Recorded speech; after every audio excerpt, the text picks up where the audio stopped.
Chaque année depuis 1986 a lieu la fête du peuple provençal, organisée par l'Union provençale.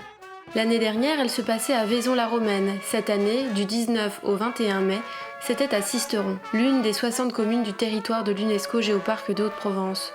À ce titre, Sisteron fut proclamée capitale de la langue et de la culture provençale. Plus d'une trentaine d'associations œuvrant pour la préservation de la culture provençale dans toute la région PACA étaient présentes. On fête la Provence, on fête le provençal, on fête nos origines, on fête le patrimoine.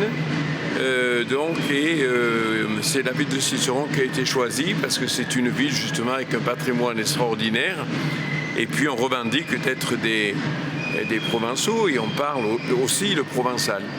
Et on vient de vivre 48 heures de fraternité, d'amour, une longue carrière, 34 ans que je suis maire de Sisteron. C'est la première fois que j'ai vu autant d'émotions sur le visage des gens, autant d'amitié entre les gens. On sent qu'il y a un besoin en ce moment dans notre pays de se retrouver auprès de vraies valeurs. Et je crois que notre histoire, notre patrimoine et notre histoire locale, provençale, eh bien, elle a beaucoup d'importance en ce moment dans le cœur des gens. Et ça s'est senti vraiment pendant les 48 heures. Hier soir, à la cathédrale, il y avait un spectacle. À un moment donné, j'ai vu des gens pleurer de joie, pleurer de se retrouver là, dans une ambiance extraordinaire.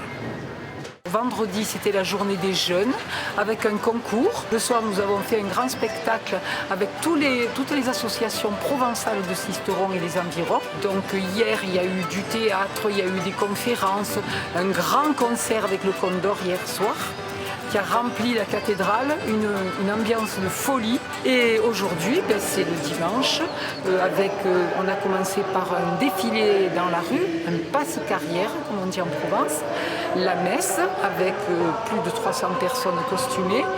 On se dit qu'on n'a pas travaillé pour rien parce qu'il y a beaucoup de préparation en amont et de voir les gens heureux, c'est en quelque sorte notre récompense. Moi, pendant la messe, là où je voyais que tout se déroulait normalement et tout, les gens chantaient, vraiment ça faisait un volume dans la messe, c'était beau comme tout, mais j'en suis très heureuse.